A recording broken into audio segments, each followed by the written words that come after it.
What is going on, everybody? Hey, this is your boy JC from JC Eagles Talk, and I had to come on tonight. I just had to come on tonight because last night, what I saw from the Philadelphia Eagles, both offense and defense and special teams, I had to come give my take on it. But you already know, before we start, we got to play the Eagles national anthem because last night we was hearing it, and here we go.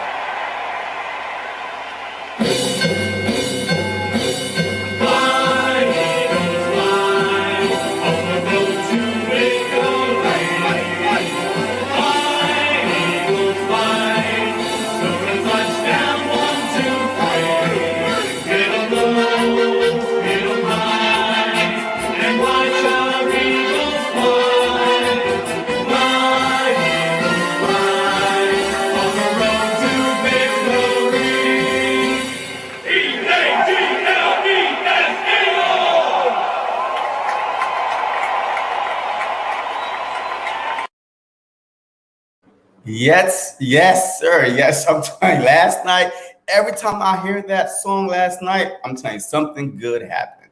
Because last night, the Philadelphia Eagles had their first preseason. And in my opinion, it did not disappoint me at all. I don't know about y'all, but what I saw last night was very, very encouraging. All right, I saw from Jalen Hurts, the offensive line, the defensive line, the running back. I mean, the tight ends. Man, we have some problems in Philadelphia, but they're all good. We got a lot of running backs, a lot of tight ends, and we're about to talk about them. We are about to talk about them. But the first thing first, Jalen Hurts. Jalen Hurts looked ready to lead the Philadelphia Eagles. All right. Yes, he only played 2 series, but I'm telling you right now, if you wasn't encouraged by what you saw last night and those 2 series, I don't know what you were looking at. I don't know what you was watching because his escapability, his accuracy was being questioned. And last night, that bullet he threw to Dallas Goedert as he was going out, he threw that ball beautiful, right on target, right on time. And that yak, that's what I'm talking about, that yak yard. I'm telling you right now, Jalen Hurts is the future of Philadelphia Eagles. Period. He showed a lot last night in those little 2 series. The next game, he's going to probably play a whole quarter or probably a half because that's probably going to be his dress rehearsal game. And then the third preseason game, hey, it's for the people that's on the bubble. But Jalen Hurts right now, if you're a Philadelphia Eagles fan, like straight up, you should be encouraged what you saw from Jalen Hurts. All right. So, hey, before I go on, hey, I have few people in the chat right now. Hey, shout out to Eagle Uncensored, Eagle Champ, MJ, Miss Bergane, Sonic, AJ Show, Prince, my guy, and Bergane 31. All right, so Bergane 31 will be joining me pretty soon. You know what I mean? He has some things to do, but until then, hey, look, I'm just going to talk about Jalen Hurts. Let me know what y'all thought about Jalen Hurts last night. I mean, were y'all encouraged, discouraged, like concerned? Like, what popped out last night while you was watching Jalen Hurts play? To me, was his poise in the pocket. He wasn't, tap dancing or playing happy feet back there. He was relaxed, calm, went through his reads. If his reads wasn't there, he was gone. But I'm telling you right now, last year when he came in, the last 4 games or so, like 3.5, he was a little, quick to run. But what I saw last night is a quarterback that is going through a training camp, which he didn't go through last year. He's going through a preseason, to get the kinks out, and is going to be ready to lead the Philadelphia Eagles. What is your thoughts on Jalen Hurts? Eagle Uncensored, what's up, my guy? What's up, JC? This is Tucker MJ. What's going on, my guy? What's up? Miss Bergen, fly, Eagles fly all day. Good. According to Steven, a clown, he wasn't a leader. Look, the Philadelphia Eagles, man. Look, if you like, I don't know if y'all watch. I think it's First Thing First with that one chick. Oh man, what was her name? I forgot her name. I forgot her name. But I'm telling you right now, the Philadelphia Eagles, when this whole offseason, been getting disrespected, regardless what they've done throughout the offseason and what they are projected to do. All right, so I'm not listening to the media no more. I'm not listening to the media no more about the Philadelphia Eagles. I stopped a long time ago because apparently that everybody hates the Philadelphia Eagles and their fans. So, like, I don't even know no more because if they came out, from last night, still questioning Nick Sirianni hire. Nick Sirianni looked like a coach that had been there before. His play calling was like on point, on target, nice, easy throws, a lot of moving around. I love the play calling from last night. And once again, he was supposed to be a bad hire. Yes, I know it's a first preseason game, but you could tell a lot by a coaching staff. All right, the way these players were running towards the ball, like playing, like motion, these tackling, they are actually listening to these coaches. You could see that they actually are, that they have learned a lot through training camp so far. I mean, hey, what's going on, Big Play Slay? What's going on, Philly Podcast? Hey, bro. Hey, the invitation is open, man. If you got a few seconds, hey, you feel welcome to come. Hit that link. So, yeah. So, look, Jalen Hurts, man. Regardless of what anybody say, Jalen Hurts might be the best quarterback in the NFC East. He might be because Dak Prescott got a lot of questions right now. He had 2 surgeries on his ankle, by the way, 2, not 1, but 2. And now he's about to get another MRI for his armpit under his shoulder because he kind of like felt discomfort. So I'm telling you right now, and Ryan Fitzpatrick, I ain't worried about him. He's in the quarterback battle with Heineken. And hey, we all know that Daniel Jones is trash. So Jalen Hurts right now could possibly be the best quarterback in the NFC East. And what I saw last night was perfect. And then his press conference was, his press conference was uplifting to me. I love his press conference. I love the way he wasn't too high after the game or too low. He's ready to go to practice right now. He's a natural born leader.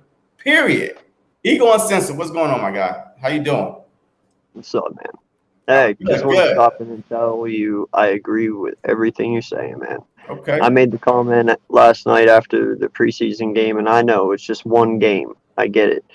But from what people have said and what they've shown, man, I don't want to hear anybody say this is a 4 or 5 win team anymore. I mean, dude, we had people that weren't even playing yet that we haven't seen that we expect to do a lot.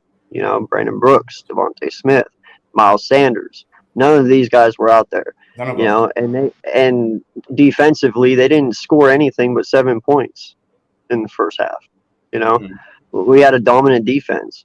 If all the pieces are out there and healthy, man, who knows what this offense is going to do. They look really good last night, and it was a vanilla offense. There was nothing special about it. There was nothing special at all. So, this isn't even what we're going to run in the regular season. So it's only up from here, man. Like, no lie. So I'm with you.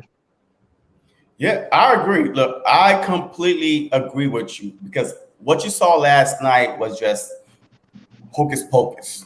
You're probably not going to see it again. I mean, you might see the bubble screen to Watkins because we saw it last year, against the Cardinals. He did the exact same thing last year. He bust one out a little quick wide receiver screen to Watkins, and he took it to the house. So, I mean, we might see that. But a lot of the plays that we saw last night were like kind of watered down. And, hey, we'll see what happened. But overall, your take on Hurts is what? You happy? You satisfied? Hey, you still got to see more. What is your overall take on Jalen Hurts from last night, what you saw? I saw the same guy I saw the first 4 games. Mm-hmm. Like you said, very poised in the pocket, made smart decisions. That one where he rolled out, he was just about to get sacked, and he releases the ball, throws it out of bounds. Very smart. Very smart. That's Carson would have held on to it and probably taken the tackle or the sack for that. So he and then I get it. He was 4 for 7 or whatever, but 3 for 7, but 2 of them were drops. 2 of them were drops, and they were definitely on the receivers. It was definitely Ertz's fault for that one, and it was definitely Reagor's for the other one. The one that hit Ertz was right in the chest. Reagor went right through his arms. If it went right through your arms, it was a catchable ball. And it's like they said, they've been working on the low passes throughout training camp. Yeah, and then that one long one to Watkins, he missed. Watkins said that he kind of slowed down because the defensive back kind of held him up a little bit. So that was that could have been completed too. So he could have had a way better 5 for 7 performance or 6 for 7 performance last night. But guess what? People still is gonna talk. They're still gonna say, "Hey, we ain't see enough." It's only one game. We got to see more. I don't care what everybody outside Philadelphia thinks. Like, honest truth, I don't care about anybody outside Philadelphia thinks right now, because I love the mindset of all the players last night. You could tell that they were hungry, especially the defense. Look, the Dallas Cowgirls scored 3 freaking points on this defense last week. We watched them. We put up 16 on them before Nick Mullins come in. I mean, that's a whole conversation. We gonna get in that later. But yeah, so I'm just saying, our defense, the mentality of our defense, everything, I'm telling you, is showing up. It's showing up. The coaching staff, the whole competition, the whole fundamentals of tackling, so all that. No, I'm with you, man. I made the comment earlier today on Joe Castro's stream. I said, we all thought that Milton Williams was a reach a little bit at 3. Well, from what I saw last night, man, he shut my mouth up for a week. Absolutely. I like what I saw. Dude's a dog. Okay, you got my attention. Now let's see if you keep doing it, So I was really, really happy to see that. But it's like you said, it kind of gave me a cringe and a chill up my spine seeing them play last night, because it brought me back to the early 2000s on our defense. These guys were attacking the ball. As soon as a receiver caught it, 2 steps, he was getting contact. Like they were flying to the ball. They're getting there. They're making contact. They're making tackles. That's a good feeling, because it seemed like last year when a wide receiver caught it, it was like 5 yards before anybody even touched them. Exactly. So it's a little bit different this year. The feeling is different. And you have to realize, too, that defense was vanilla. We didn't blitz last night, as far as I could tell. We really didn't. It was all just let the line do the pressure, and they did a great job. But like I said, that's without blitzes. Now add in blitzes in the regular season. How much more dominant are they going to be? I don't know, man. But it looked great. I loved it. It was awesome. Said true. All right, so now, hey, we about to bring Big Play Slay in here. Hey, let me know your thoughts about Jalen Hurts' debut in the first preseason game last night. He looks better than what I expected him to be. He looks more accurate. I mean, he definitely looked accurate yesterday. Based off of what I've seen, his timing got better. His poise will never go away. He's always composed in the pocket. He's an accurate passing route, just a little bit better. Just in terms of how he puts the ball, a good little touch when he touches the ball and he pinpoints it to the receiver, tight end, running back. It doesn't matter. I love how he throws the ball. I could see him get better with the deep ball, but that just shows you that he has gotten better with the deep ball. He's overthrowing Quez Watkins, who's very fast and could catch that ball if he wanted to. So I love how Jalen Hurts looked yesterday. Well, yeah, I mean, and like I said earlier, Quez Watkins said that, hey, the ball wasn't overthrown. If you look at it, it was within fingertips, but he said that the defensive back held him up and he kind of slowed down. But that ball was right on the money. And then you got the Zach Hurts, you got the Zach Hurts clearly dropped, bounced off his chest, whatever, he was 3 for 7, but he could easily been 6 for 7 last night with at least 100-something yards. This guy, Jalen Hurts, is a different quarterback this year than I saw last year. No preseason, no training camp last year. Carson Wentz was the guy. Now he's the man right now. So I just love his boys in the pockets. He's not playing happy feet like Carson Wentz was last year. He's literally going through his reads. If he's not there, he feel the pressure coming and he roll out. But we didn't have Brooks on the line yesterday, and we did not have Samalu on the line yesterday. So imagine he had a couple clean pockets there. Imagine when the offensive line get together, how much charm he will have, and he will be able to show what he's really about. Yeah, and he still has to get better at the reads.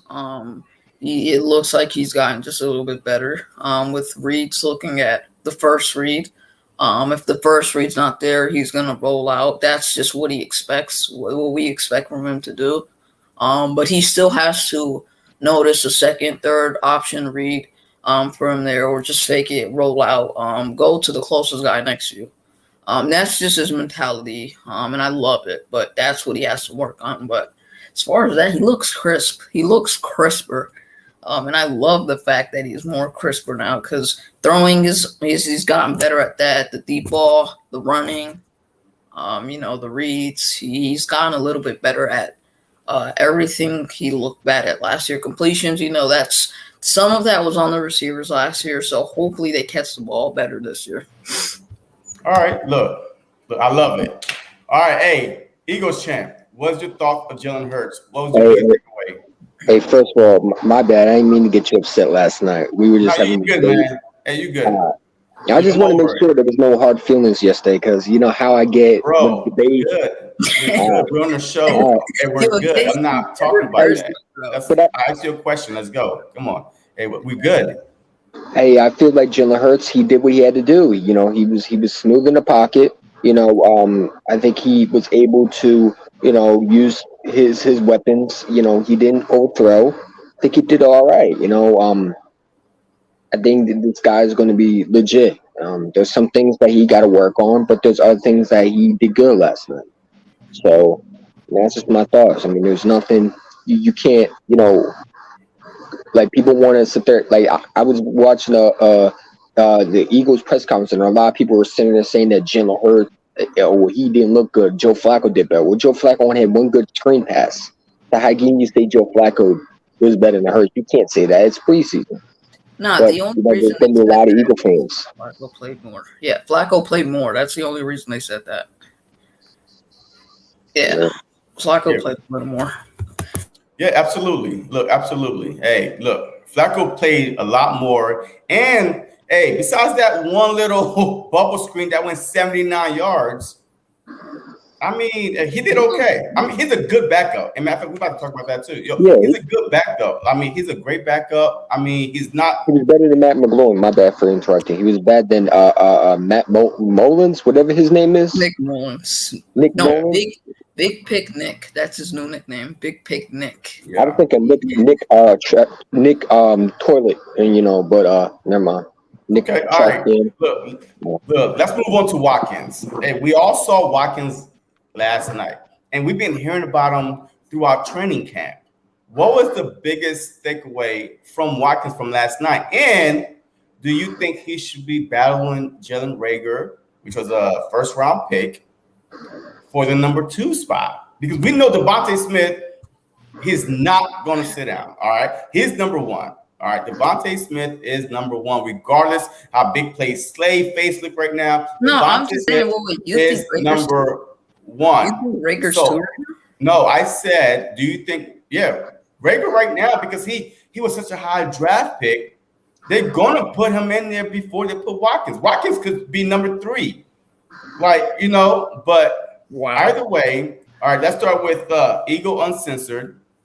What's your biggest takeaway from Watkins? Well, he's legit.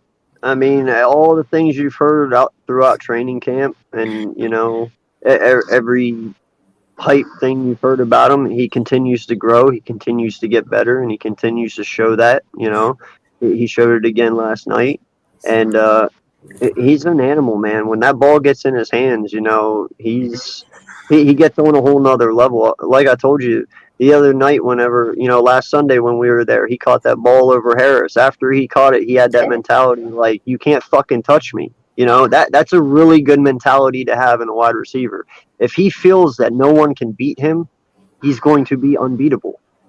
And that's where I feel he's at right now. He just feels like he's above everyone. And that mentality is a very good thing to have. And should he be number 2? I wouldn't mind it, because you have to imagine with Devontae Smith and Quez Watkins out there, how you covering that? That's pretty dangerous, especially if he keeps being consistent, if he keeps doing what he's doing right now. Like, that's 2 animals on the outside, and then you have Rager in the slot. Like, hey, good luck, man.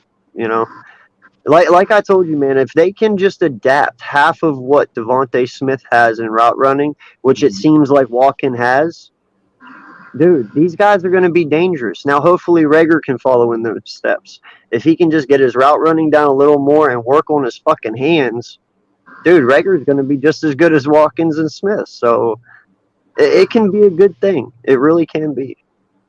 Okay, look, I love it. Hey, big play Slay? I really think he has a chance to be the slot.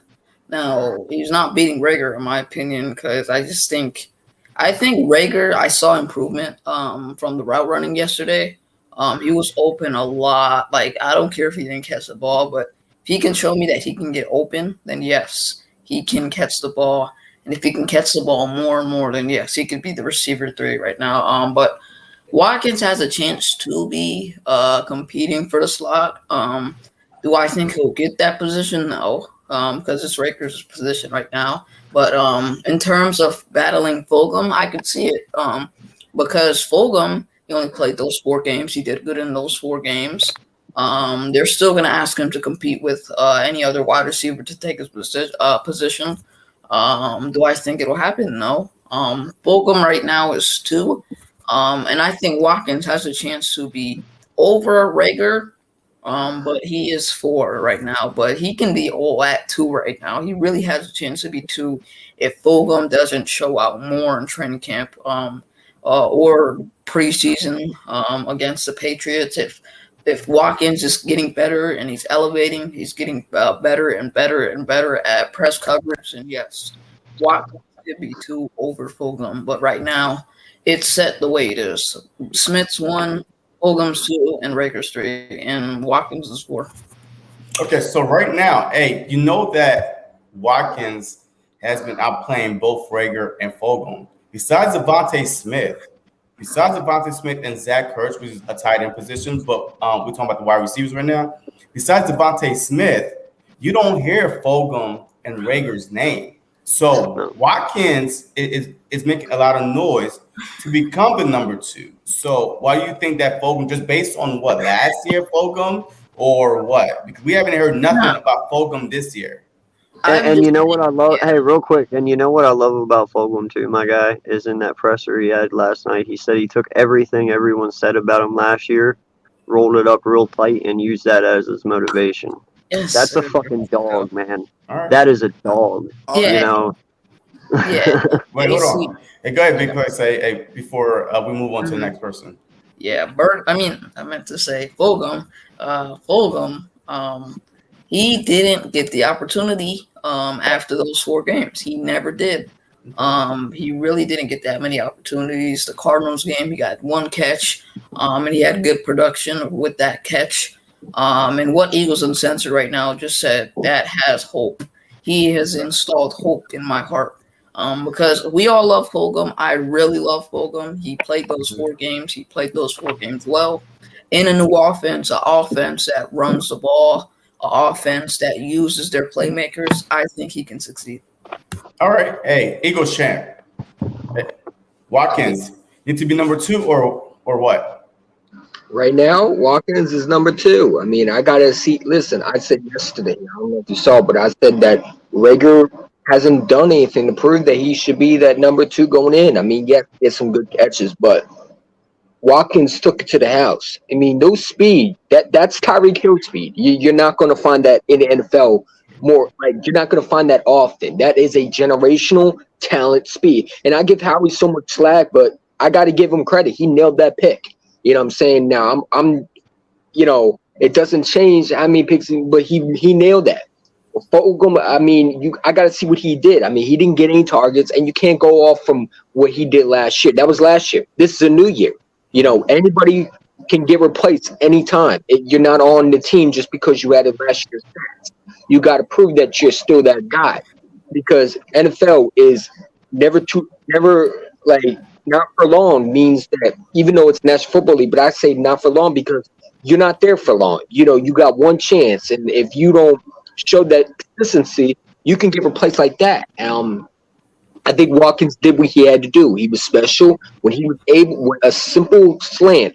Rager doesn't take that all away. That man would have ran right out the bounce. You know what I'm saying? So I got to see what Rager does. I mean, did he make some good catches? Yes, but when he catches the ball, it sounds like it looks like he just stops running and it tries to run out the bounce. I need him to take it to the house. I see his quick speed versus the Packers last year. But I can't go off last year. This is a new year, new team, new coaches. You can't go off what Fulgham did last year. You got to go with what he has done. Now, next week, can Fulgham take one to the house, or can Fulgham step up? Absolutely. This is not. Preseason is all about what you. This is why preseason is beauty. You get to see how this team is evaluating players and what you see in players, and you get to go off what you saw. I mean, what I saw from yesterday was Quez Watkins looking like an absolute stud. He looked like a jaguar trying to chase a deer and prey. I mean, that's what he looked like. He looked like he was chasing his prey down the field. That's what he looked like a jaguar chasing, an elk in the wood. I mean, the dude is a monster. I think he's going to be number 2 right now. Now, can Rager step up? I don't know. That's up to Jalen Rager. But what I saw from yesterday was Quez Watkins saying, you know what, all those things that you said about me, that I can't run routes, let me show you this one. And he went. And that's what it is. All right, love it. Hey, Bird Gang, welcome, Bird Gang 31. Hey, by the way, before you go, Bird Gang, look, everybody that's in this chat right now are content creators. So please, look, if you have not subscribed to them or go check their content out, just go check out their content, because we can never have too much Eagles content creators, all right? Because I work different hours, Bird Gang work different hours, we all work different hours, but we always trying to bring you the breaking news as soon as it come out. So hit them up, check them out, and let's get us going, Bird Gang. What up, my guys? How you guys doing today? Good. I'm glad to be here, man. Got off early tonight, but I'm gonna go ahead and jump right into it. It's pretty much what Eagle Champ said. To me, Watkins is 2. Straight up. He's the only one that's been consistent this whole camp.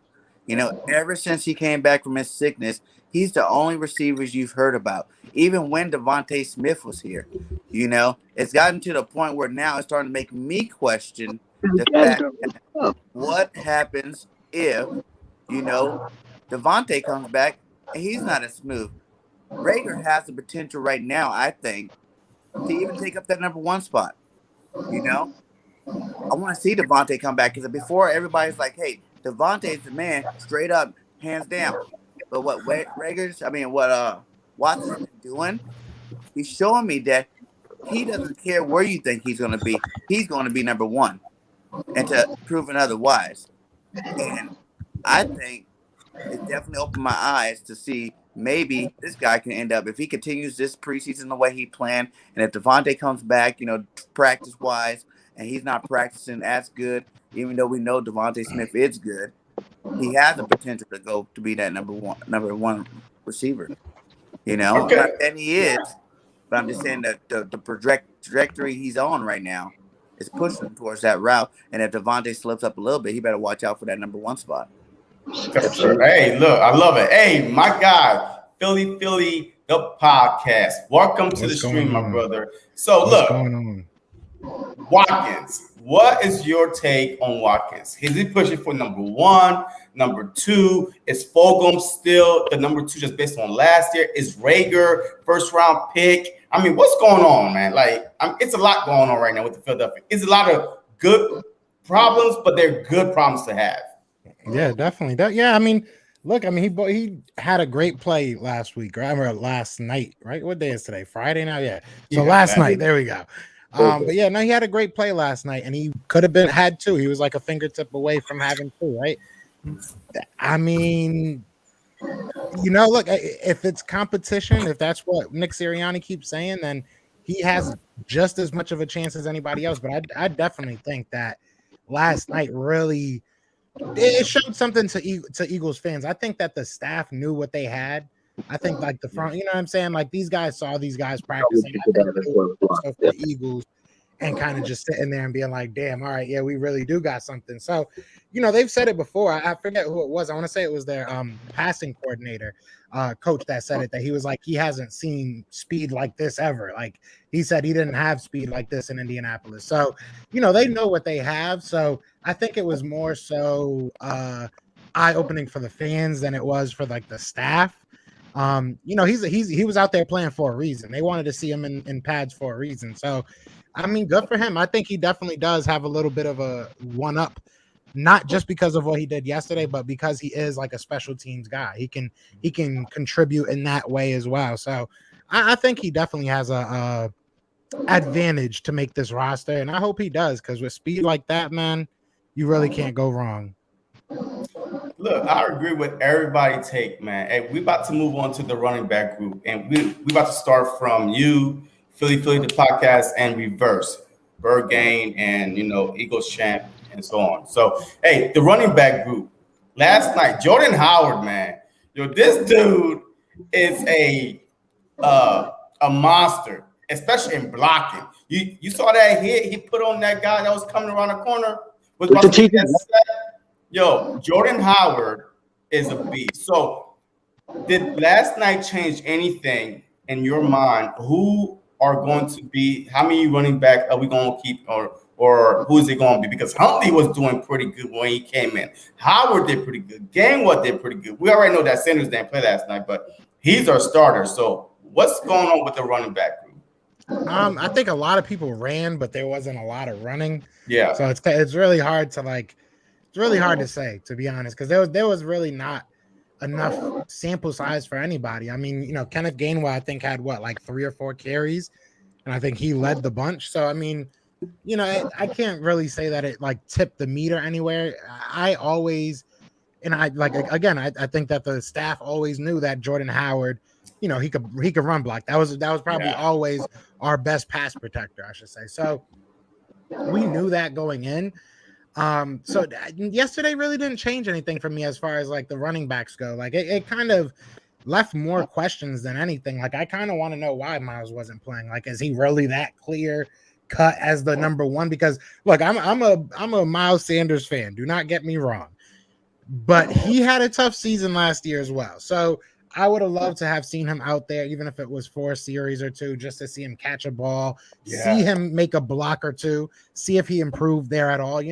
At the end of the day, this is a guy that's going to be probably getting paid very soon. So you have to see what he's about. I'm sure there's more to it than meets the eye. I'm sure we'll figure it out here soon. But yeah, I mean, realistically, we didn't run enough. There was, like I said, there was a lot of people that, ran the ball, but we didn't run the ball a lot. So it's really hard to say that I changed my mind either way. It was nice to see, though. Don't get me wrong. It definitely was nice to see. And Kenneth Gainwell, he showed some pop. I knew he had speed, and I knew he could get around people, but he dragged one dude. I want to say it was on a 3rd down pass from Flacco. that he did kind of like a just quick in route, and he just dragged the dude to the first down marker. So it was nice to see. It was definitely nice to see, but not a big enough sample size. We'll see though. So, what was your original thought on the running back group then? Because if you didn't change your mind, so what was your original thought? Like, who's one, who's two, who's three, who's four?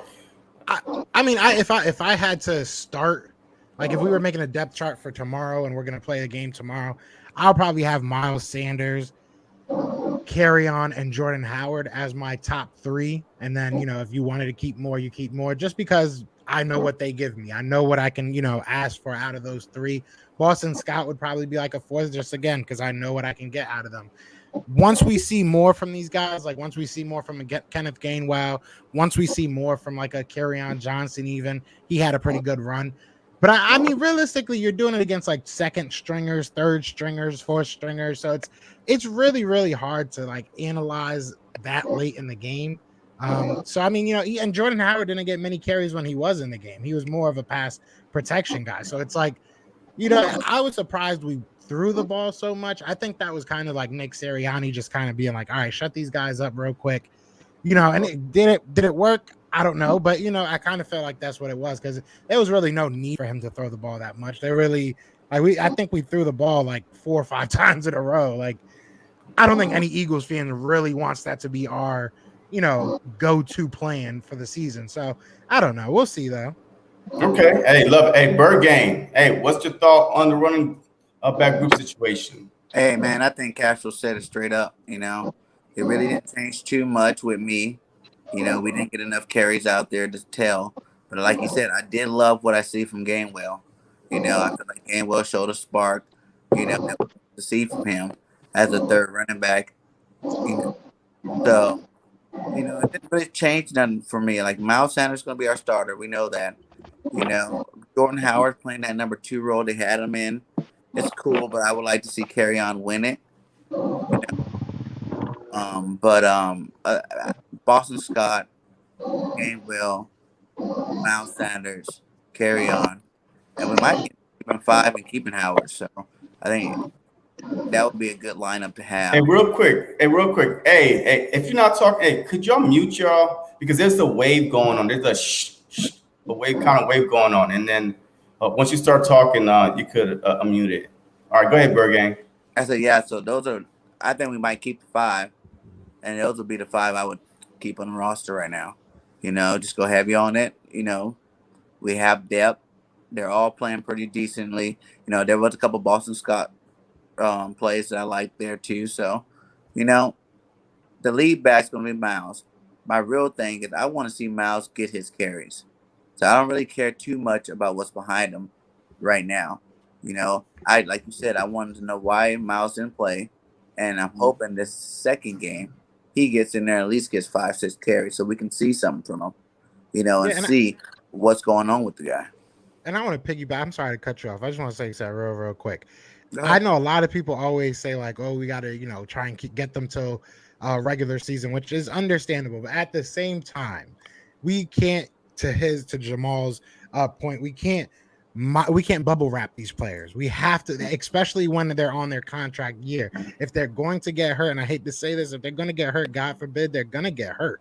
If that's just how they're built, if that's just how they take care of themselves in the off season, how they play the game, whatever it may be, if that's what's going to happen, it's going to happen. So every time I hear everybody just be like, oh, but we got to save these guys, just red shirt this guy, red shirt that guy, like, this is the NFL, man. You're getting paid millions upon millions of dollars. Like in the college, and Landon Dickerson is a good example of this. You get a medical red shirt. In NFL, you don't get a medical red shirt. If he can only play 3 years on contract that you contracted him for 5 years, that's it. You don't get an extra mulligan year. It's just not how it works. So I just wanted to throw that in there. We have to see what these guys have, man. Yeah, I fully agree with that, man. And also, I hate the more money's coming into the NFL, the more they start to baby these players. You're football players. Injuries happen. They're expected. If you're in shape the way you need to be in shape, you're treating your body the way you're supposed to treat your body, that means less injuries for you. There's plenty of people that go whole seasons without getting hurt, you know, all the time. You know, this running back, you know, look at Derrick Henry. This guy never really gets hurt. When the last time we really heard him get hurt? That dude's a beast. You know, he's doing what he's supposed to do in the off season to make sure he's healthy. He's not out, you know, I don't know what he does actually because I'm not in his life, but, you know, he's not out there to You know club you wanted to say it, Berge. Yeah, you know you wanted to say it. He was like, they're not out there. I did. I ain't gonna say it. I'm a godly man. I can't say what he's doing or what he's not doing, but he's obviously doing something right. You know what I'm saying? You got other running backs in the league that don't get hurt, man. And we need to see what, like you said, we need to see what Miles got. You know, this is a contract year. Everybody suspected Miles to blow up last year, and he hasn't did it yet. You know, yes, you can say the carries weren't there for him to blow up, which that's what side of the fence I'm on. But at the same time, you gotta get him in here to show the fans what's going on. But I also think that the coaches, they got so many run plays, you know, so many formations for these new runs that they're gonna do. I really doubt we're gonna see it in the preseason. Yeah, absolutely. I think it's gonna be vanilla the whole time. I don't think they want to show any inkling for the first game where you even have a clue what's about to hit you. You know, just like when on the goal line, I bet you everybody thought that he was gonna run the ball there, and he went deep. You know what I'm saying? If Quez didn't get that little tug, that's a 98-yard touchdown. You know, 99. 99-yard touchdown. Yeah. You know, he wanted to show you guys that these kind of plays are in my playbook, but I'm not going to do it for you the whole day. Just like everybody want to give up, you know, a little hate on the defense or whatever. But those guys were in base formation the whole defense. No one blitzed. You know, no one did nothing. Same thing on offense. They just run base plays, man. So don't expect to see any kind of exoticness to our offense or our defense until the season starts. But we do need to get Miles out there to get some carries. You know, we need to get him going. Okay. Yeah, I agree. I mean, if y'all didn't see Nick Sirianni like 2 days ago, and he said this, our biggest advantage is we're not going to show our hands. Mm-hmm. So he literally said it after a practice a couple days ago. He said our biggest advantage is we're not going to show our hands. So whatever we do in the preseason, and we have two offenses. You know, we have one for preseason and one for regular season. So I agree. So Eagles champ. Hey, what do you think about the running back position? Well, first of all, before I get to that, breaking news: Doug Peterson's with Carson Wentz now. What happened? Yeah, he's in Indy. He was out there. Yeah. Mm-hmm. Yeah, we saw that. I think I like the running backs. I like Kenny Gainwell. I think he's going to be an absolute stud.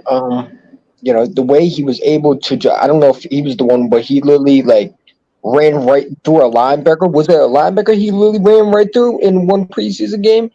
I'm pretty sure it was. It looked like a linebacker. He definitely ran through him. He's a beast, man. And you know, I think about the Miles Sanders situation. Nick Sirianni said that they know what they have in Miles Sanders. Listen, Miles Sanders, I think, is going to have a big year. I mean, I think they're trying to keep him fresh because I think they're going to use him a lot. You know, this guy, I think, you know what you have in Miles Sanders. I mean, do I think he needs to play more? I heard that they were supposed to play him next week. That's what I'm hoping. I'm hoping they'll play him next week a little, get his feet wet a little bit, you know. But like these running backs, there's a lot of running backs that I like. I saw a little bit of Hundley. I saw a little bit of Boston Scott. I saw a little bit of Kerryon Johnson, Jordan Howard running a little bit. I saw obviously Gainwell. You know, there was different other ones. So it's going to be really, really, really hard to evaluate off one preseason game. I got to see more because, like I said, Kenny Gainwell, to me, was the best one right now in that preseason game. The way he was able to run the football effectively and aggressively, you know what I'm saying? And I'm also going to say this. I mean, Miles Sanders keeps on fumbling in the regular season, and Kenny Gainwell does what he does. I mean, I'm not saying Miles Sanders, you know, Miles is going to be on his team, but I'm saying that Miles Sanders might have a threat in his hands over Kenny Gainwell. Just saying that. Okay, hey, before we go to Eagle Uncensored, look, if y'all watching, hit that like button, all right? So it puts your content out, you know, so other Eagle fans and Eagle haters could join the live stream. I don't really care. You know, fans or haters, it is what it is. And also, everybody on this stream right now are content creators. So, I mean, their link is in the chat. So just go sub them up because like I said, you can never have too much equal content created. We all work different hours, we all work different days, but you will always be informed when something with the Philadelphia Eagles happens. So hit everybody up, sub them up, and let's go. Support the Eagle community, content creators. Eagle Uncensored, you're up. Before you go, Eagles. No, I'm just kidding. Go ahead. I'm sorry. Yeah, I just No, felt like we kept on go for it. cutting you off. Go ahead. But I want to say too before you go, and we're all on Bird Gang Nation Sports Live on Facebook. We got a platform where a lot of us are on there. All of our stuff streams directly to there. I started this group probably like a couple of weeks ago. It's growing pretty fast. So if you guys are on Facebook, don't get a chance to get over here. That's another spot you can see all of us at one time. You know, back-to-back episodes if you need to do it that way too as well. But go ahead. Sir. Yeah, man. No, Miles Sanders, I don't have any worries for. I think we all know what to expect out of the kid. You know, here's the thing. Miles Sanders has a max potential he hasn't reached yet. Now, it is up to him to reach that point, and we still are yet to have seen him do it, but I believe he can. You know, just when, who knows, but, you know, when that day comes, we'll all be happy about it. As far as the rest of them, man, they all have a unique set of skills, you know, and each set of skills that they have can benefit in Nick Sirianni's offense, you know, and I say we keep 5. You know, I truly think it's going to be Miles, Johnson, Howard, Gainwell. Sorry. I'm tired right now. I apologize. It was Miles, Johnson, Howard, Scott, and Gainwell. I believe that's going to be your 5.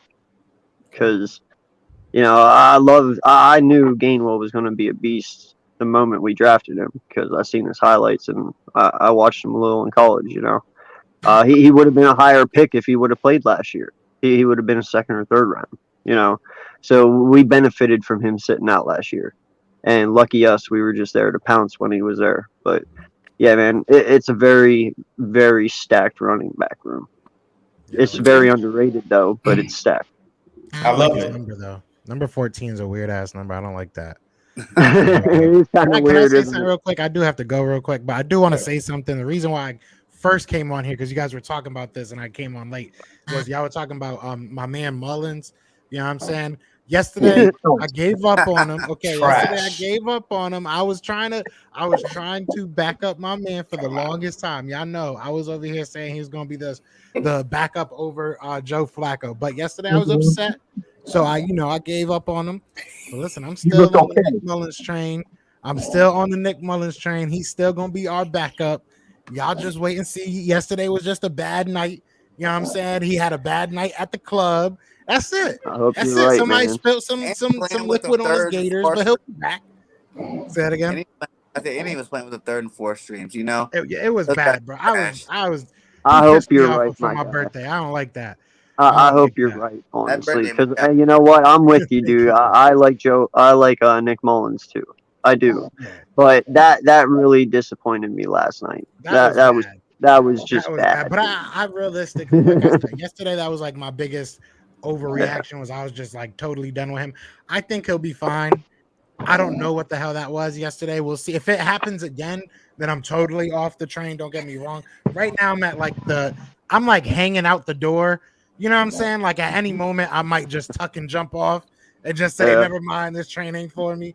But listen, right now I'm calming down. I'm gonna give him one last shot. I'm gonna give him one last shot and hope for the best because yesterday was just bad. Hey, somebody said this today on Twitter. Mullins gave us a win last year, and he gave it back to them yesterday. He literally did. Yo, he did. 5 passes, 2 interceptions. Like, what the? Like, who knows? Maybe they got a nasty second or a 3rd or 4th. What's 5th team? It was probably like the 16th team. They put in the Harlem Globetrotters against us, man. That was bad. That was bad. The 2nd team before I judge Mullins. I want to get him, definitely see him with the 2nd team, if not the 1st team, before you actually give a good judge. Well, no. He didn't have players around him. You can kind of blame some of those on Tyree Jack. Well, not some, that line was garbage. Yeah, he had like a bunch of nobodies around him. So it is what it is, but that definitely hurt my heart because I was out here fighting for my guy. You know what I'm saying? Bro, I won't lie. I died laughing after that second interception when Mullins goes running off the field. They pan the Nick. Dude, he had that faith, and it was clear as day. You know, I said it during Joe's stream. He had that face like this motherfucker. As soon as he threw that second pick, bro, you saw his face. It was like, you know, like he was like, dude, I brought you in here, and this is how you repay me? Really? All right, so hey, look, let's go to the tight ends, man, because I think we have a tight before end y'all issue. do though, I do have to get out of here. I'm sorry. I just wanted to Hey, let them know where they can find you. Yeah, my bad. Let them know where they can find you. Oh yeah, Philly the podcast. Definitely check me out anywhere. You can go to www.phillythepodcast.com. But yeah, we're retooling and rebranding everything. But Sunday, check me out on the Hall of Fantasy. Their first ever fantasy draft. It's the NFL Hall of Fame. They have a fantasy league, and I'm going to be a special guest over there. So Sunday at 5 p.m. Eastern. Definitely go over there and check for me. It's going to be really cool working with the NFL Hall of Fame, y'all. We getting there. So, but yeah, I appreciate y'all letting me on here, man. I just wanted to come and say what up, show some Don't forget my birthday too. Hey, no yeah, problem, it's my birthday tomorrow, so I might hop on the live. I better see everybody and y'all better say what up or something. All right, I got you. I'll get you a Nick Mullins jersey. Say that again? I said I'll get you a Nick Mullins jersey. Oh God, yeah, get me too. Or Joe Flacco. Get me too. But all right, y'all have a good night, man. All right, bro. Hey, thank you, brother. Thank you. Hey, let's get into the tight end. What is that? Eagles champ. What is that? Kenny Gainwell. Look what he does, bro. Yeah, I know. Okay. Yeah, we saw it. Yeah, we saw it. Yeah, that's absolutely. You're the tight end position. I think we have an issue here. I think we have a problem at a tight end position because because I think that either Richard Rodgers or Richard Rodgers gotta go. We need to keep Jackson. Yeah, I think we can. I think we can only keep 3. So we're about to start with Eagle Uncensored. What do you think about the time position? I saw Jackson yesterday. Man, I saw him live in training camp. He's a beast, man. Like his ceiling is way higher than Richard Rodgers. It's not with Goddard or that Hurts, but his ceiling is way higher than Richard Rodgers, a converted quarterback to tight end, and he's going up for the jump ball. He's picking up the offense like that. What do you think about that? You want to say? Yeah, man. There's no way Tyree Jackson is off this team. Like you can't let this guy walk. All right. Like there's one. It was somehow, some way he makes this team. Whether you got to put him on the practice squad and protect him every week because you don't want to let Ertz, Goddard, and Rodgers go, that's fine. You better protect him. But he does not walk. One way or another, this kid has to stay on this team. You know, you make the comment you brought him in because you expect a Logan Thomas 2.0. Well, that he's showing you he can be that. I mean, holy shit, man. He just made the transition to tight end this year. This is his first year from quarterback to tight end. You know what I mean? And he's already killing it. He is. Just imagine what he's going to be 2 years from now. You know, you can't let this kid walk because he's not going to be free for long. Somebody will pick him up instantly. So you have to keep him. There is no ifs, ands, or buts. All right. Hey, Eagle Champ, your thoughts. Because I know you got a lot to say because I see you shaking your head over there. Go ahead. Well, I just muted my mics to, because, so I don't interrupt. So. But like I said, like about Zach Ertz, man, I sometimes question his effort a little bit yesterday. The way he was walking on the field, it sounds like he didn't want to be there. I don't know if it's just me, but like when he dropped the football, it wasn't like because he makes those catches every single year, and the one time where he has an issue, he drops the football. At that point, it's like, is he really in with this team, or is he really like, all right, 50% with this team, or is he really? Because I want him all the way in this team. If you're not all the way in this team, you can pack your bags and go with Carson. That's all I gotta say. You can go with Doug, you can go with Carson, you can go with Frank Wright.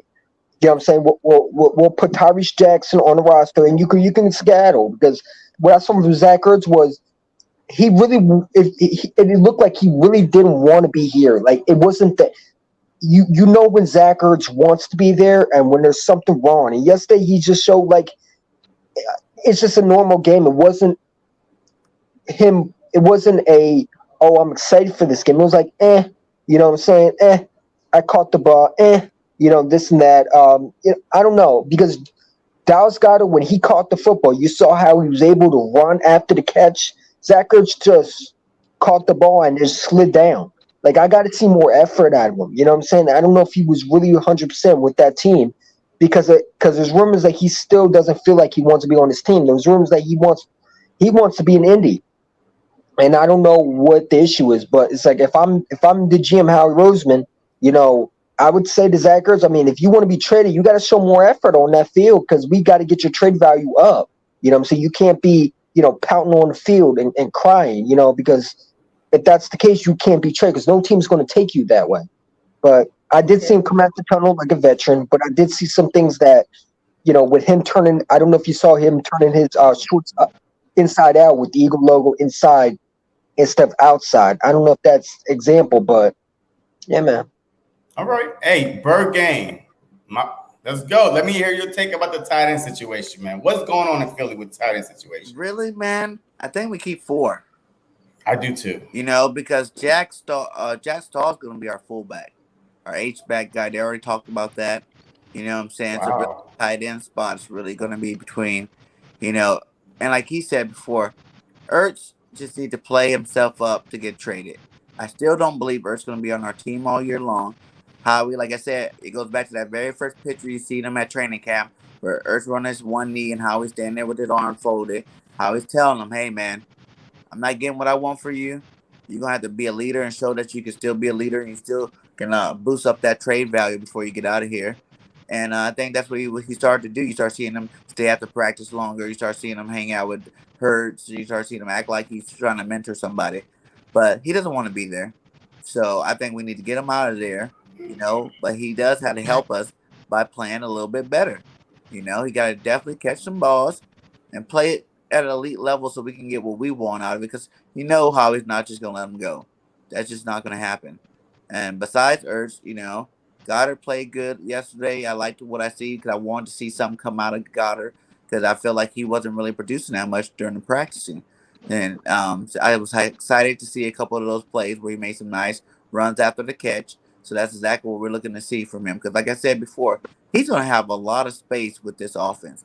With them linebackers pulling into the box, because the running game's going to be so dynamic.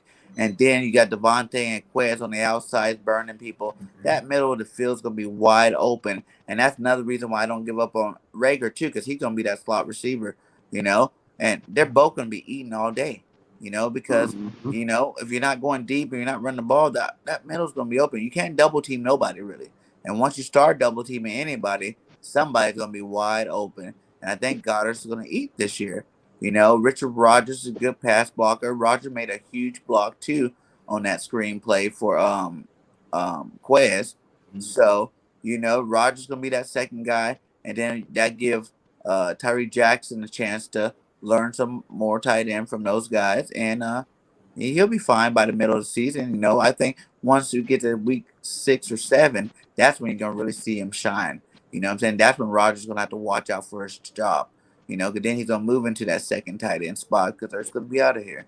And he'll be the second tight end. And that's going to be a dynamic duel, man. And as Jack Stoll's going to be a great fullback. I think that when you really look at it, if you watch his highlights, you'll see that he wasn't really the catcher. He had like 16, 17 receptions in college. You know what I'm saying? But he was still drafted because the guy's talented and he's a big boy. And to be a fullback, H-back type guy, man, that's going to be awesome for Miles Sanders. You know what I'm saying? No more just giving Miles the ball, find your hole, and go. Now you got a lead block going with you. You know what I'm saying? Picking off that linebacker. And you're going to see a lot more production from Miles Sanders in running games, too. So I say we keep him 4. It's going to work out perfect for us, and it's going to be awesome. Yeah, look, hey, before, real quick, Zach Ertz is staying, period. I'm telling you right now, throughout the whole training camp, and throughout the whole, Hurts to Hurts is a real thing. Yo, somebody is about to make a shirt, Hurts to Hurts. I'm telling you that right now because he's staying. Because that's his favorite target. Last night, the ball just got into his chest. If you play football once in a while, hey, you misjudge it and boom, it bounced off your chest. But he did catch one more ball, and then he got up celebrating, and doing all this dance with man, I believe it was Watkins or Fulgham, whichever was wide receiver was out there. But I think Hurts is staying, and I think he's committed. Because I haven't seen what y'all saw that he's not happy to be here no more. Throughout the whole training camp, besides Devontae Smith, the only other guy you heard about was Zach Hurts. That's Jalen Hurts' favorite target. So we should not be in a rush to get rid of him. But they always, because we don't need the money no more.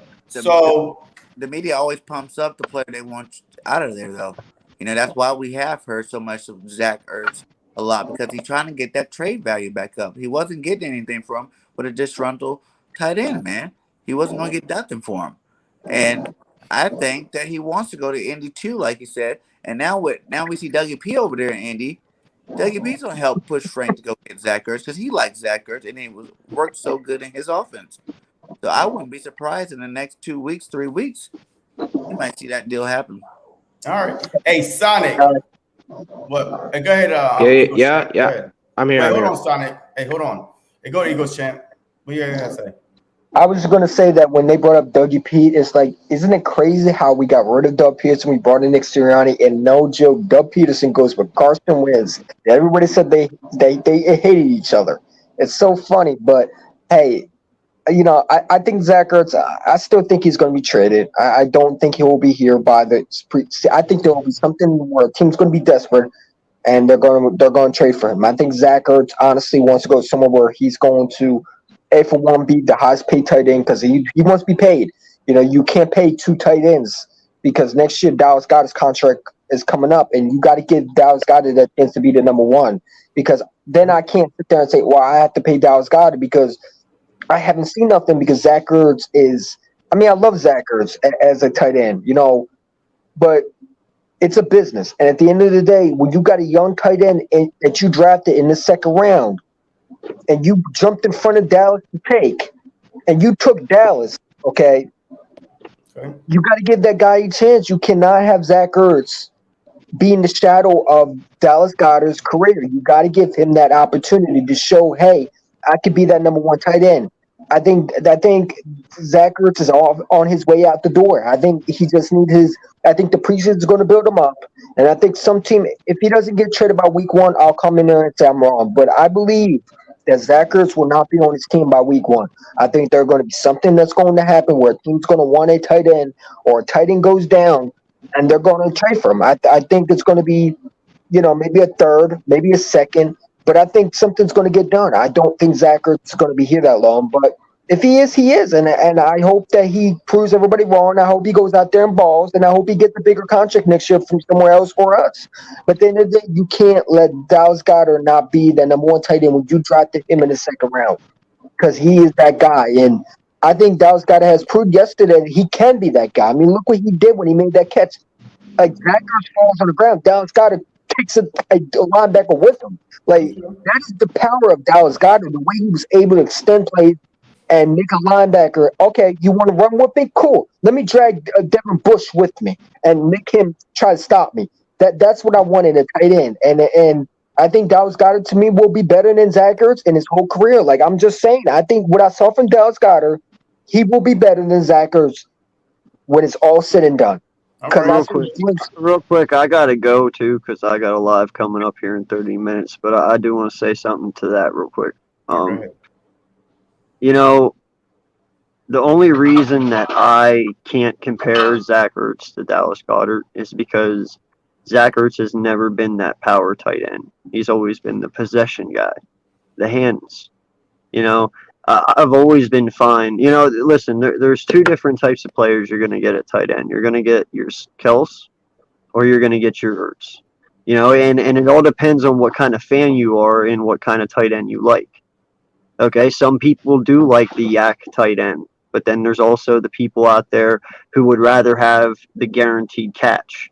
rather, for the first down or the game winning drive, rather than the guy who's going to go out there and get the yak yards. So it all depends on who you are. But that's why I say you can't make that comparison, because in his own way, he is great, because he is that possession tight end. That is what we drafted him for, and that's what he did. He is a possession catcher. He's not a yak player. So when you sit there and say you want to see more effort from him, what you get is what you're going to get, because that is his game, and he does it very well. To where Goddard's is yak yards, and he does that very well. They're two different players. You can't compare them. So, that's where I'm going to leave that one. But they're both great at what they do. So I either way, I don't care. But yeah, I'll see you later, my guy. I gotta go get some coffee and wake up. Before you leave, let them know where to find you at. Yeah, for sure, man. And I appreciate you having me on tonight. Yeah, it's AK Eagles. You can find me at the Eagles Uncensored podcast.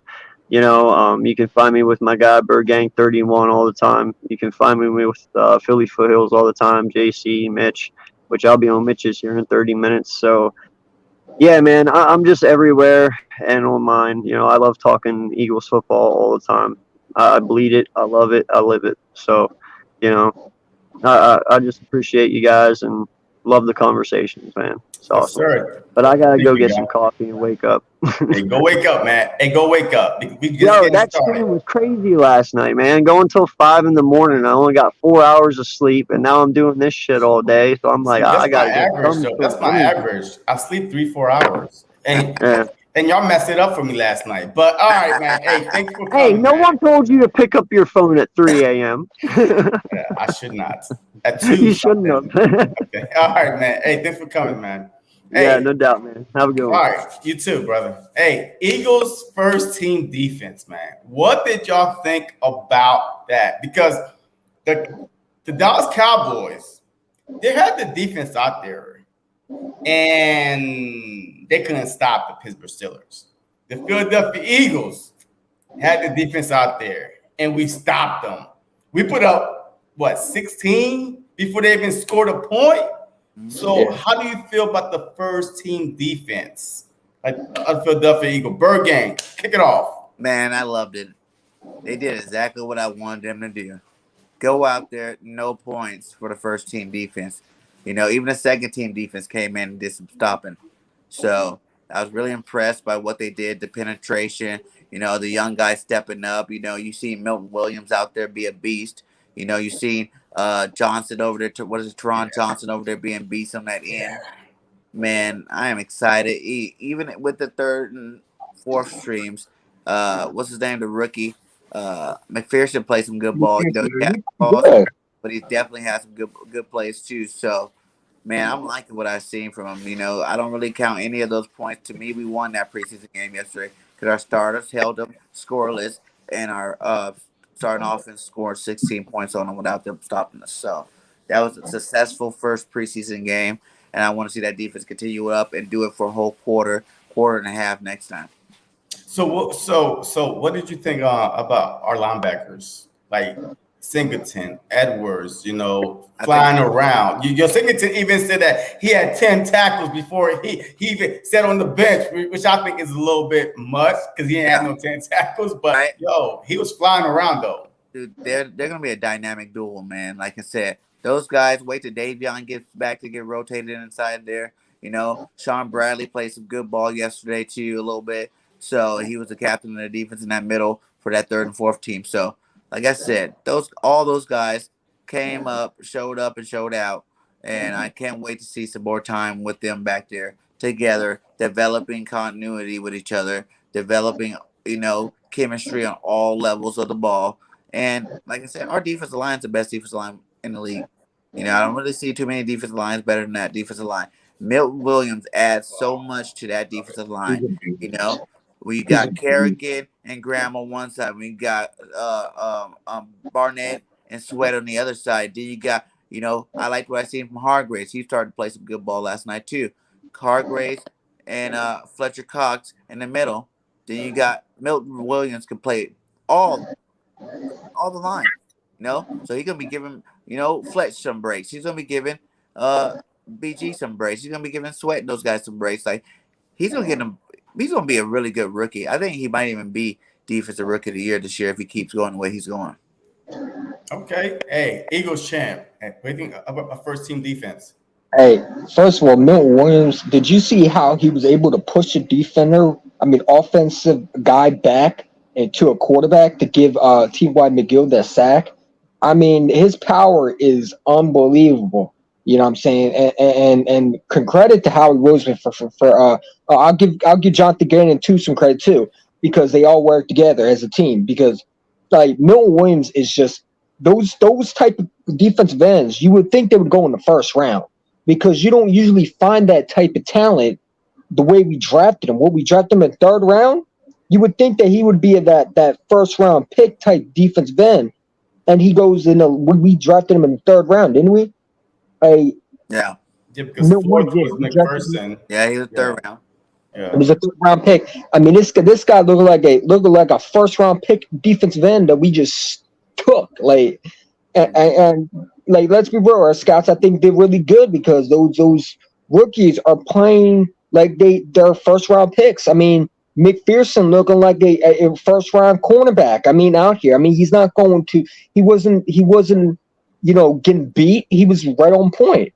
And those goes back to, was it the coaches last year that were developed these players, or was it Howie Roseman? Because I keep on saying, like, as much as I hate Howie Roseman, I still hate him for the fact that what he does off the field with the issues with the distractions, all this stuff. But is it the coaches who weren't developing these players? Because we saw Quez Watkins go off. You know what I'm saying? All we saw last year was the same thing. But back to the conversation, because it's about the defense. The defense played legit. Now, I did see some things that I didn't like. The fact that the running back was able to gash a hole right through the defense. You can't do that. You're going to lose football games like that. Last year we had the number one defense, number one stopping the run. I'm hoping we have the exact same thing with Jonathan Gannon. And I think Jonathan Gannon will fix that. Don't worry about that. Don't sweat it, because I think Jonathan Gannon will definitely look at the tape and will fix that. Because one thing about Jonathan Gannon is he holds his players to the accountability. There's no excuses. Either you do your job or you pack your bags and go. And that's what I love about this coach. Every coach that we have, with Nick Sirianni, Shane, the offense coordinator, the linebacker coach, everybody, they all hold their players to the same exact accountability as the coaches and the whole organization. And that is what the 2017 year, that was what we had. We had accountability for everything. It was, what could you done better? It's not, oh, I'm sorry, and then go back and do the exact same thing. No, it was accountability. And this defense, I saw a lot of things. I saw Anthony Harris crack someone upside their head when he came through that middle. We even had that since what? Brian Dawkins? I mean, Malcolm Jenkins when he was younger, maybe. I mean, this is the stuff that I like about the Philadelphia Eagles. The players are aggressive. They're getting to the football. They're not waiting for the receiver to run the routes and then making a tackle. They're getting to the football. But the only problem they had was they were giving up yards to a running back. And I don't care if he's a rookie. I don't care if he can be Marshawn Lynch. You know what I'm saying? From the 2001. I don't care what it is. You cannot let him get through that middle. You know what I'm saying? I'm just using examples, but I got to see more improvement with the run and stop. But overall, I like the defense. I like Milton Williams. I love what he knew. Teron Jackson, I mean, he was out there playing too. You had Patrick Johnson. A lot of people don't talk about him, but he was playing too. You had Sean Bradley. You had a lot of good players. The rookies were impressive. I can't wait to see, hopefully, Jacoby Stevens comes back and we can see what he can do. Kayvon Wallace, hopefully he comes back. But I saw a lot of good things. Javon Hargrave was pushing players back. That's why I like to see, because I talked about, did he deserve that contract? When I was on Bird Game 31, I was saying that we paid him all that money. He got to step up. And he said all season that he was going to prove everybody wrong, that he was worth that money. And he stepped up. He literally took two offensive line and pushed them back to the quarterback. And I like that he was able to take what he was saying and use it as a motivation to show what he can do. Okay. Hey, Sonic. Hey, go ahead. Wait, I was going to go say, ahead, on that note, too, I Burger. understand what you got to say about the run gas, but two things you got to realize. Man, Harris ain't no normal running back. That fool's a beast. Like, he's a straight beast. He's a dog.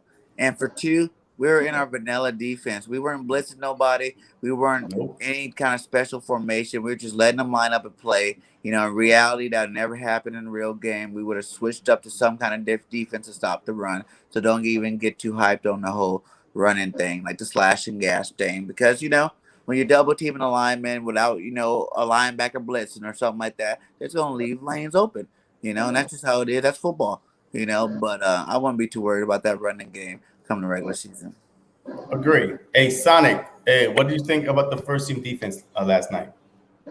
I think the first team defense is really doing good. I mean, I didn't see much because, like I said before, I was looking at play-by-plays, and I just saw it on the NFL highlights, and I was like, I'm impressed.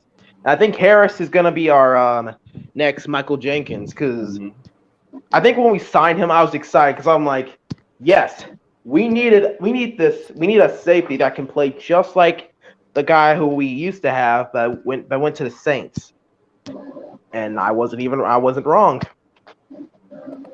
I mean, I said Ryan Kerrigan was our important signing. Scratch that. Anthony Harris is our important signing because that dude is going to be our next Michael Jenkins. He's going to be better than Jenkins.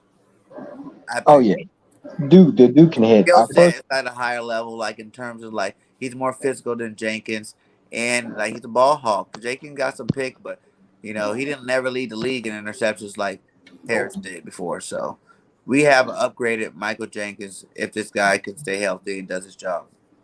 Agree. I agree.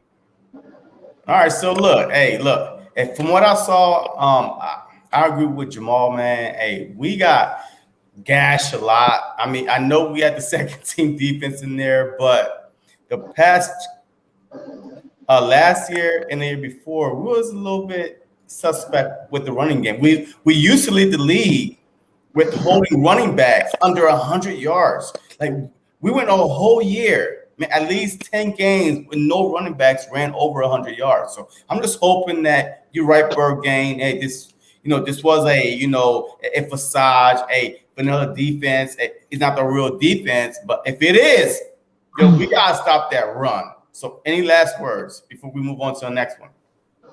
I mean, Go ahead. I was just going to say that Anthony Harris really wasn't. I wasn't really fond with him because I didn't know what I didn't see what he did in the Vikings. But yesterday, I'm very hyped about him. I mean, the way he was, like I said, with the way you get me hyped and where you make me a fan.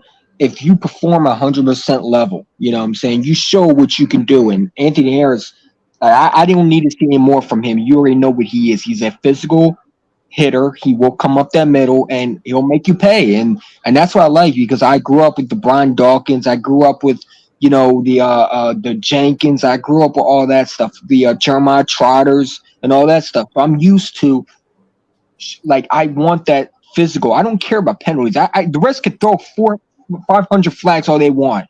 If you're doing your job, then I don't care. And then I'm going to support you. You know what I'm saying? Now you play like crap, then I'm going to criticize you, and I'm going to make memes at you. I'm going to find clown emojis, and I'm going to put it on your face. You know what I'm saying? But besides that, I mean, I like what I saw from the defense, and I hope it continues. All right. Hey, our backup quarterback situation in Philadelphia has always been important.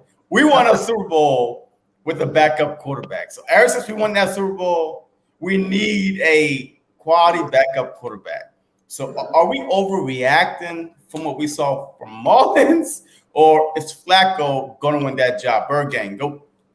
Flacco's garbage. Wait.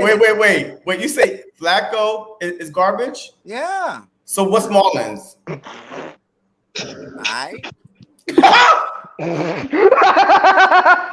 be honest, we better pray to stays healthy the whole season. Because either one of them losers get in the game or fuck. I mean, excuse me, sorry for cussing, but we are. No, you good, man. You know?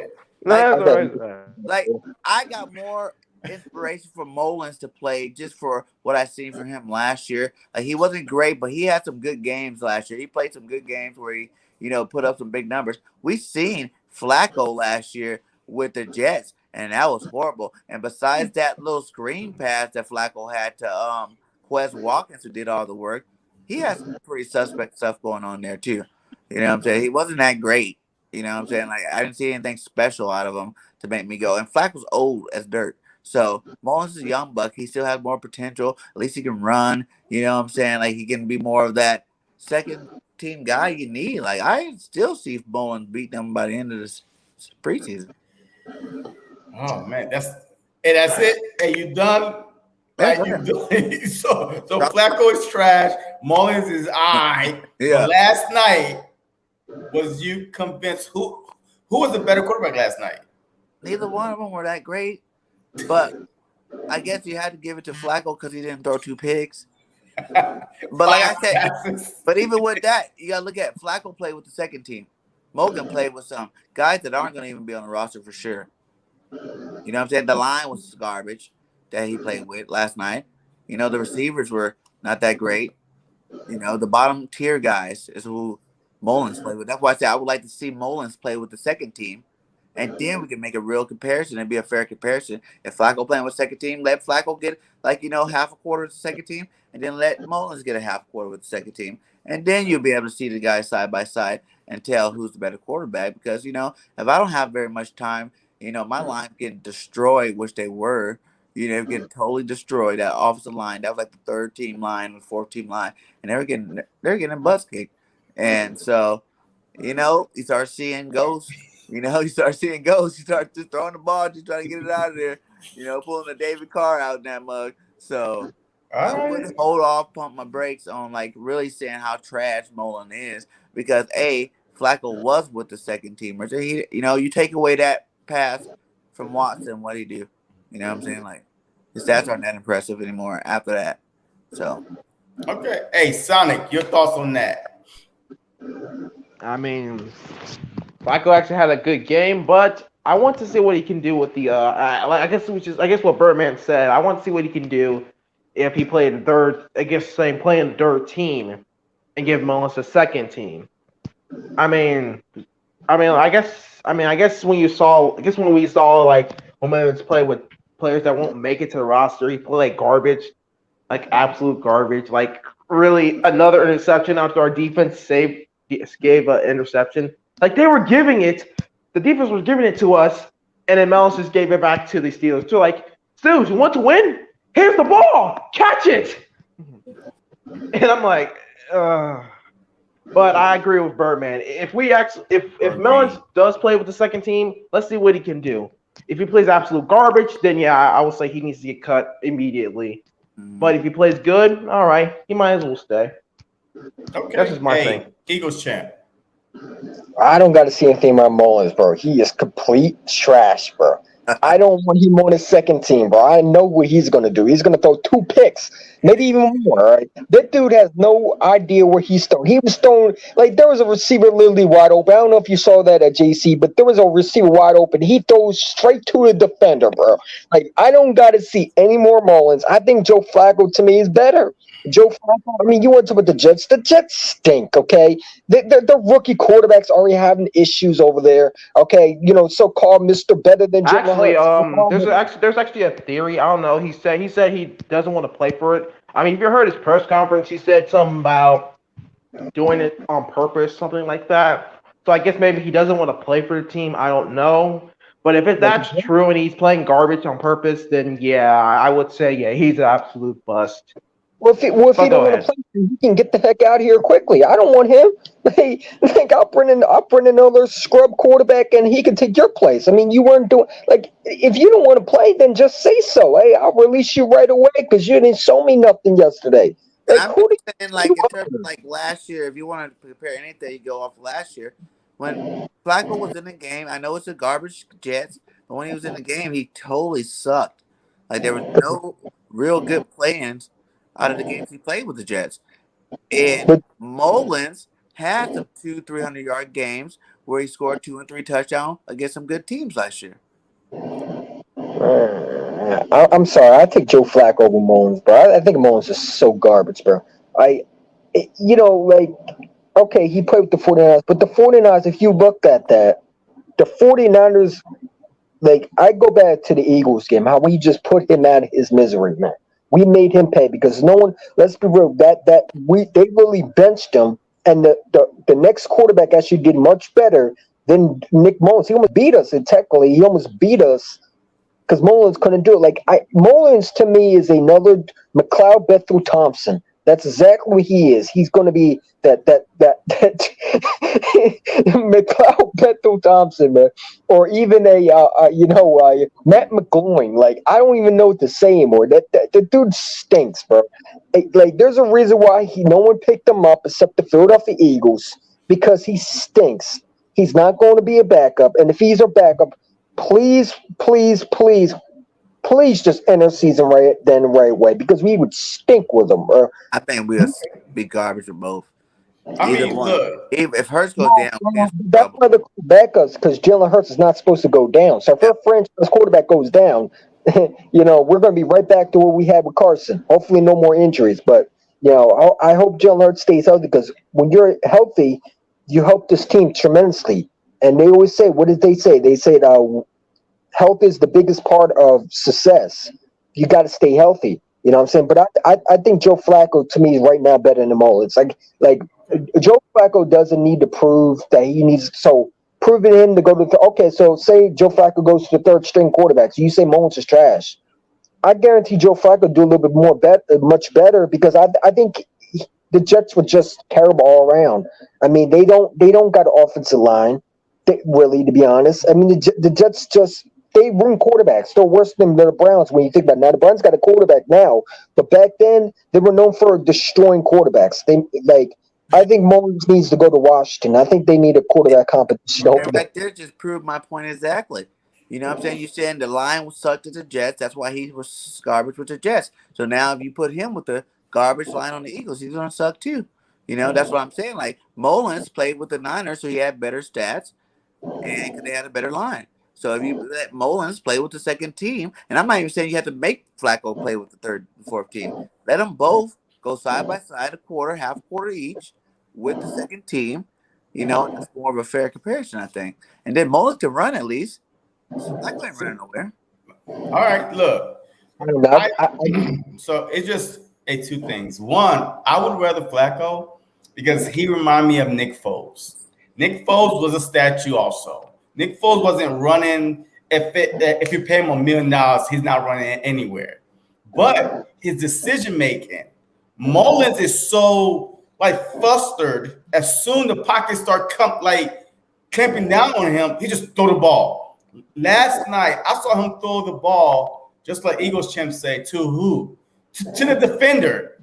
Like the receiver was wide open, but he threw it so late until he started getting pressure in his face. He didn't see the read. But Flacco is a veteran, a Super Bowl champ. Remind me a lot of Nick Foles.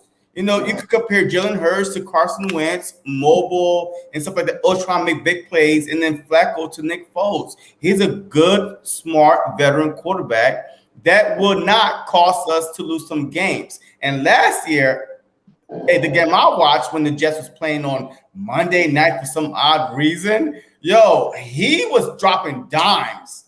Yes, he threw that one bad interception that cost them the game, but when he came in, he was dropping dimes left and right to Mims, to the other wide receiver that the Jets had. He was dropping dimes. So I'm just saying, I'm not praising him, but they both, I wouldn't put none of them on our team. But okay, so no Mullins, no Flacco. What free agent quarterback would y'all want on the Philadelphia Eagles? Hey, Eagles champ, go ahead. Nate Sudfeld, baby. Nate Studfield. All right. Hey, Bird Gang, go ahead, Bird Gang. Go ahead, Bird Gang. Bird Gang, you up, man? That was really not blasphemy right there. To be honest, man, I wouldn't even mind going to go. I'd rather if they've not got rid of Newman. You know what I'm saying? I mean, true. He was playing. He looked pretty decent. You know what I'm saying? I would have kept developing that guy. That's what I would have did if I was Howie. But obviously they had their reasons for letting him go, whatever it was. But let's just all pray that Hurts just stays healthy. Mm. We don't have to worry about either one of them playing, and that is the best case scenario for our team this year. All right, so Eagles champ, are you ready to be serious now or no? I was just joking with you. That's all. Yeah, I know. I heard So if you Studio's could, lighting it up in San Fran, my guy. yep, he is on the bench. But go ahead. I mean, like I said, I'd rather have Newman, to be honest. Newman to me, I mean, I think they released him. He would have been better than Matt McGloin / Nick Mullins. I mean, McLeod Thompson Jr., Thorson, whatever. Remember when they drafted Thorson? I thought he would have been better than Nick Mullins. But hey, like I would have had Newman. But Nick Mullins is not the answer, bro. There's a reason why teams didn't pick him up. You could tell that he got a lot to learn. And we can blame all that, but there was a clean pocket at one time, and he threw it way over the receiver's one head and it right to the defender. I don't know if there was one interception where he threw one to the defender, and there was another one where I think he overthrew the receiver over his head and right to another defender. So it's like his eye awareness is not there. It's like I don't know what he's seeing. And that's something that Nick Sirianni maybe need to, sit down and say, hey, listen, the ball that you're throwing, maybe you should just check it off or check it down to the running back. But there were some things that I didn't like seeing by Mullins. Now, Joe Flacco, at the same time, I saw a lot of what Nick Foles. Nick Foles, I mean, the guy's a statue, but he had a big arm. And Nick Foles, one thing about him, if he don't have a good offensive line, either he's getting injured or he's just getting sacked and stripped the ball out of his hands. He has to have a clean pocket. You know what I'm saying? So if Jalen Hurts goes down, I'm going to put my faith in Flacco over Mullins any day because Mullins is not going to give me any wins. That's like saying you rather have I'd rather have trade for Minshew as my third string quarterback right now. Like if you want me to be real, I mean, because I know he's going to do a lot more than stinking Nick Mullins, who got benched by the Philadelphia Eagles. The Eagles team that stunk, okay, that weren't playing good, benched this dude. That says a lot. I mean, he had some good games with the 49ers. Yeah, the 49ers had a good offensive line. They also had weapons around him. I'm hoping that he could hit those receivers because those receivers were getting wide open. But if you can't win those third string, you can't beat those. I mean, they're against the third string defense. You should be, if you're so good, you should be able to tear that defense apart. There was no reason. Those defenders are probably not making the team, but they probably will make the team because of Nick Mullins because he threw right to them. All right, hey Sonic, hey, what free agent quarterback would you rather have if not Flacco or Mullins? RG3. I was gonna say Colin Kaepernick. Yeah, I mean he's. But honestly, I'd rather not say him.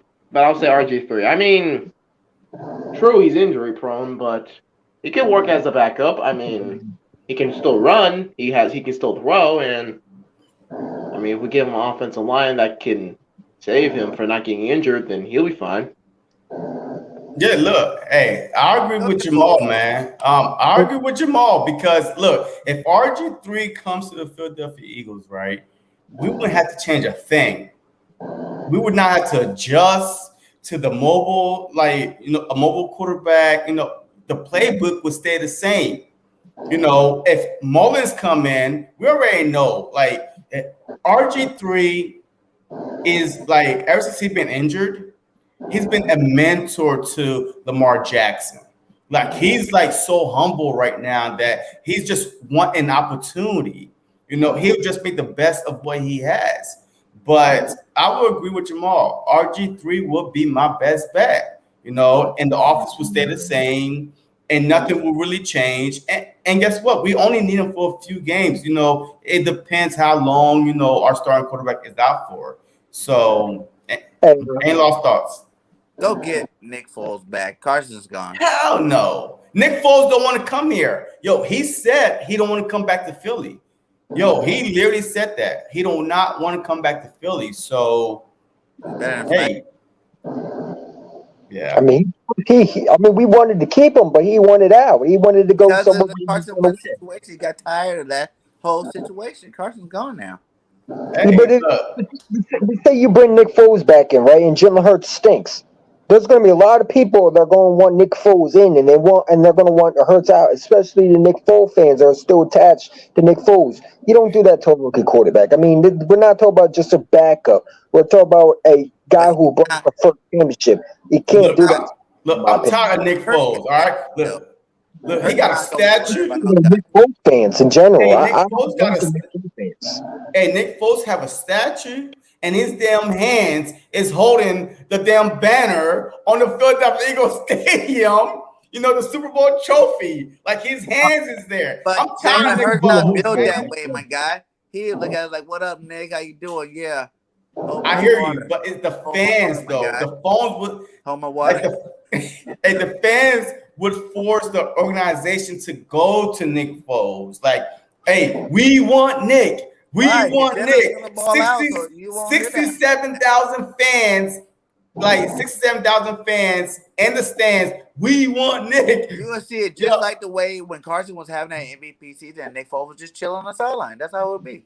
But Nick Foles wasn't the man then. He didn't win the Super Bowl. Even before that, Nick Foles was man in Philly. When he threw those touchdowns in Oakland, that's Nick Foles was a legend. Philly, my guy. Nick Foles was not a legend. The fans loved him. Nick Foles was not a legend. Hey, but you gotta get but you gotta give him some points when he played against Oakland. That was actually a really good game. That's it, Nick Foles' parents. No, that was a bad game actually. And his only good game was against the Giants.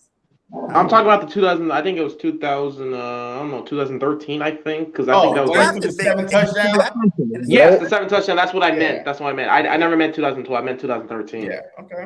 All right. Because 2017 was terrible. Hey, look. Hey, Jake is back. 29-2. Nick Foles. 20. Yeah. Okay. Jake Elliott is back. And could we say that based off the training camp? He's been nailing his field goals. Do you think that because of last year, the no preseason, the bad training camp, the on and off, and then the team sucked last year, the mojo was going down to everybody. Offensive line was hurt and defensive line was hurt. Do you think it trickled down to even the kicker? The kicker was like losing motivation. So far, I've been heard about Jake, Big Leg Elliott, we're gonna hype him up like he's the whole training, and yesterday a 47-yarder and a 50-yarder. We could have won the Bengals game. Yeah, right. Yo, we could have won the Bengals game last year if he kicked a 50-yarder. Big ones. He just chokes on a long one. All right, so Bird Gang, lead us off. What do you think about our kicker, man? I mean, do we still need to bring in some competition for him? Or, hey, you seen enough, you heard enough. His contract's too much for any of that kind of talk anyway. You got to keep with this guy. You got to play with him this year. And I think, like I said, one bad year don't make you, One bad year don't make it. Jake's made some awesome kicks for us in the past, you know what I'm saying? He won some games for us. Like he said, it wasn't the long ones that's ever been his problem. Last year was all the short stuff they should have made. And like you said, the whole team had COVID last year, so the whole team, the whole organization played with COVID. So we vaccinated now. We're all gonna come back and play some good ball this year, and I think Jake's fine. All right, Eagles champ. Jake is back. Man, stop it. The man had one good preseason game. We all hyping him up. Come on. No, we need competition. Listen, Jake Elliott didn't prove nothing. The man had one good preseason game. We're hyping him up like he's David Akers out of nowhere, bro. Like, come on, man. Now, here's the thing. Like, Jake Elliott, he came back. He looked okay. But for me to say he's back, I got to see that consistency over and over and over again because you're getting paid the big bucks. You know what I'm saying? You bet, like, 61 field goal. Okay, that's great. But make that make it when you're supposed to. Like he better not have any misses. Like one preseason game, we're gonna say, "Oh, Jake Elliott's back." That's like when we hyped up J.J. Arcega-Whiteside in one preseason game. Oh, he's legit. You know what I'm saying? By the way, he stunk yesterday. Get rid of him. But anyway, Jake Elliott's not back. I think people need to stop and calm down. It's one preseason game. Let's see what he does next week and the day before, after next week, and all that stuff. Because one preseason game don't make you suddenly back. He's back into proving There you go. I otherwise. know you got a lot to say, man. Go ahead. Go ahead, Sonic. Hey, is Jake back or not? Can we please stop hyping up this guy? I'm sorry. I agree with Hurricane. Not gonna I agree with Eagles champ. I mean, like, I want him to kick a 21-yarder. Kick a 21-yarder, and then I'll say he's back. I want him to do it I want him to do it the entire, after the preseason, I guess the main games. 17 games. I want to see what he can do. Because if he can't do things that he just did in the preseason, then get him out of here. I am tired of this bum. We paid him this much money. He is the highest kicker ever, and he misses field goals. And I'm just like, can we just stop it? Just add another kicker there. But All right. So two things. but I will give him a chance. I will give him a chance. But if he fails, get him out of here. We All are right, two things with that, huh? Motivation time. We are all backing all of our birds this year, baby. All of them. Even Jake, we're backing him, baby. Until he proves otherwise, he's doing a great job. Hey, two things with Jake Big Leg Elliott. First thing, the Bengals game last year, what was the distance we needed? But we went for a tie instead. I think it was about 40-something yards, almost 50 yards. But he didn't have the confidence. Doug Peterson did not have the confidence in him to make it. So y'all talking about the short kicks. But last year, we had a lot of opportunities to kick some long field goals, but Doug chose to go for the fourth and 2, 4th and 1s and stuff like that. So it's not the short kicks. And then my second thing is all training camp. I've been talking about this before a few videos earlier. He's been making his field goals from 30-something, 40-something, 50. He's been making his field goals. And last night, to me, was the cherry on top. He made 247 yards in a real game. There's fans in the stands. It's against another team. Look, this guy is legit. I mean, if he's not bad, then we're screwed. We can't. There's nobody else out there that we could get right now to say, you know what, show us what you got. We know what Elliot got. He kicked a 61-yarder to spring us, like to slingshot us to the Super Bowl. He kicked a 61-yarder that started that run. Remember that. We was going it was going to go to overtime against the Giants when we was up 21-7. The Giants was on fire. So his big legs kicked us and got us going. So I don't care what y'all say. I love Jake. I might not even give me a jersey, but I might cheer for him. I'm about to use jersey, bro. I'll wear the number 4 Jake Elliott jersey. Hey, look. Hey, confidence is so underrated, man. Any player with confidence, they feel like that they could do anything. Even people in general. If you feel confident about something, you feel like that you are untouchable, unstoppable, and that is contagious. And last year, a lot of people missed a lot of kicks last year. There's a lot of kicks last year. Exactly, a lot. Because you know why? Because Doug Peterson is a soft man who won't actually let his kickers try. You want to know why? All across the league, kickers, like last year was one of the worst years for kickers all across the league because there's no training camp, there's no preseason last year because of COVID. So this year we will see the difference. So, all right. So any last word? Hey, we're about to start with Eagles chant. Hey, any last word and let them know where to find you at. Man, all I got to say is Hurts season, baby. Let's go. You know what I'm saying? We're going to show everybody. Listen, all the Stephen A. Clown Smith, all those clowns that keep on saying Hurts is just a running quarterback. Prepare. Because I'm telling you, you got your next Patrick Mahomes in Philly. You going to love Hurts, whether you like it or not. You know what I'm saying? All I got to say is, you can find me at Eagles Chant 1 on Instagram. You can find me on Eagles Chant 1 on my channel.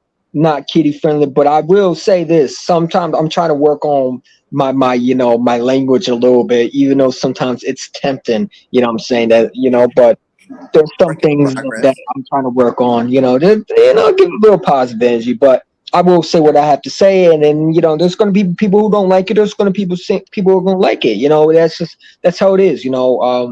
But if you rock with me, then come and subscribe to me, because hey, we all here. We're all Eagle fans. We're going to support each other. We all got different vibes. Bird Game trying to get that 1K, deserves it. What I'm saying? Philly Notion deserves that 1K. I don't know if he got it, but if he did, congratulations. JC Eagle, I mean, him and I have different opinions, but I respect him as a content creator, what I'm saying? Because he deserves that 1K. So let's all, support each other. And even Sonic, I mean, I can't forget it, but there's so many other Eagles content creators, and we all had different opinions. And that's what I like about it.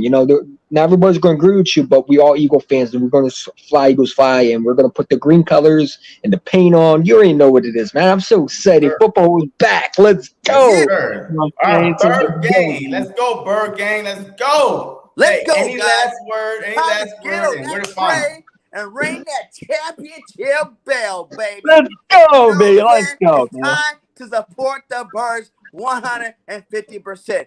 Down The to Hurts the water train. Let's boy, get it. the guy that's holding the clipboards. Everybody on the team needs some support, needs some love. Let's all give them 100. Stop being skeptical about our team. Our job as fans is to support. Our job is not to be skeptical and reporting on these guys. Our job as fans is to support no matter what, ride or die, do or die, all the time, 24/7. So the season has started. We've already won our first preseason game. Get on the train and let's go, Birds, 17-0 until proven Hurts season. otherwise. Let's go. Woo.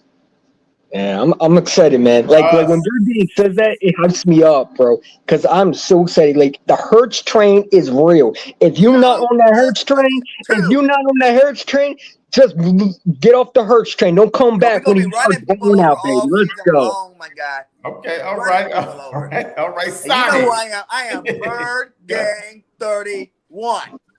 You can find me on my Bird Gang 31 channel. I am the host of Bird Gang Nation Sports Talk.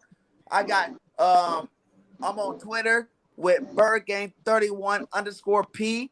I'm also in the Facebook group with all these guys. That's Bird Gang Sports, Bird Gang Nation Sports Live. So hey, I'm here. I collab with everybody. If you want to do some work with me, hit me up on my Twitter. You know what I'm saying? And much love for having me on here today. I didn't even think I'd be on live today, but I'm glad I'm I on didn't here. think you were And gonna it be on was there either. fun. And you also with Eagle Uncensored, right? Oh yeah, You're your own and I also show. with Eagle Uncensored every Sunday.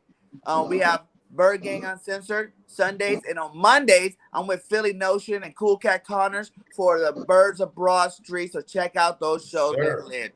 All right, Sonic. Any last word? And just tell them where to find you. I want to say this: Stephen A., Chris Sims, all those idiots who say that Jalen Hurts is going to be a running quarterback, going to be Lamar Jackson. Shut up! Just shut up! Just shut up! Because Jalen Hurts is here to play. He is going to be our future Philadelphia Eagles quarterback. He's going to be something that Carson Wentz wasn't. A wimp and a quitter. This guy is going to be the best quarterback since I guess Randy Cunningham, I guess sometimes Nick Nab and Michael Vick and Nick Foles. He is going to be the great. Who's with me on the Hurts train? Two. All right. Hey, where could they find you at, Sonic? I'm on I guess YouTube is Sonic 2.25. I say highlight videos. I'm actually starting to do these StreamYard type 1 minute, I guess. I'm giving my reaction to, I guess, games or something happening where I just get a little angry or I get happy or just show my overall thoughts. And on Twitter, I think it's just Sonic 2.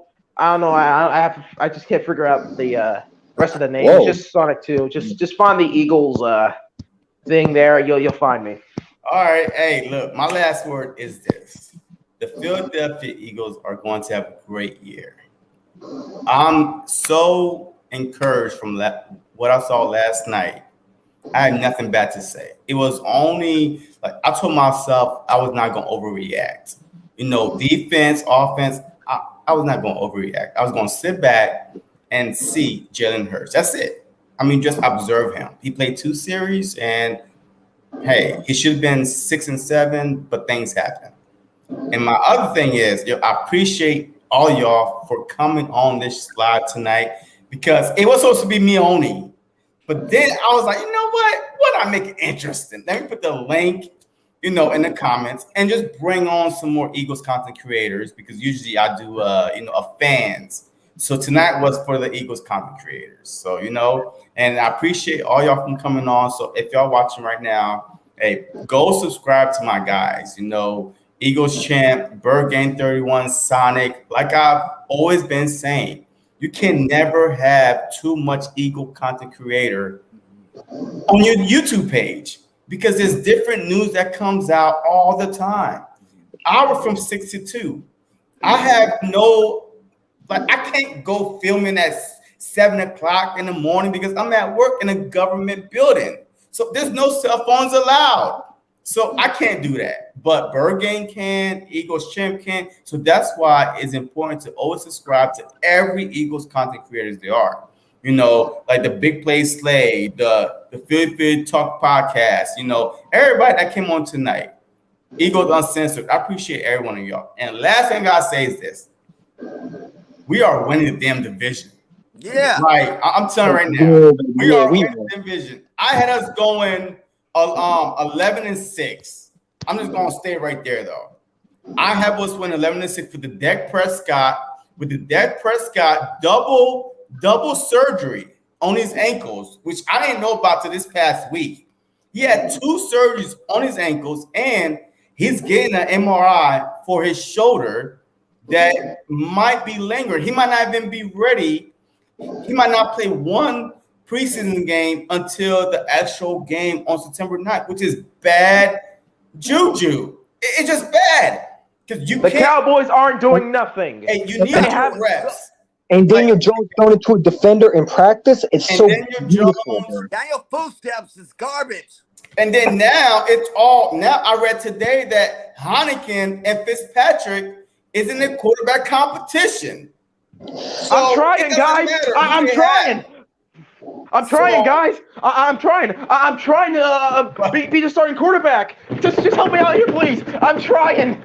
Like seriously, okay. This guy's an absolute bum. Why the fuck did you sign goddamn Fitzpatrick when you had Taylor Heineke right there?